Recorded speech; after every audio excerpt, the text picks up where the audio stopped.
तवार्द्रदृष्ट्या मूकस्वयं ककविर्यथासीत्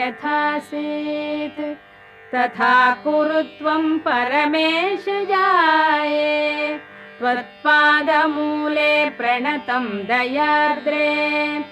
उत्तिष्ठोत्तिष्ठ वरदे उत्तिष्ठ जगदीश्वरे उत्तिष्ठ जगदाधारे त्रैलोक्यं मङ्गलं कुरु शृणोषि कश्चिद्ध्वनिरुत्थितोऽयं मृदङ्गभेरीपटहानकानां वेदध्वनिं शिक्षितभूसुराणां शृणोषि भद्रे कुरु सुप्रभातम्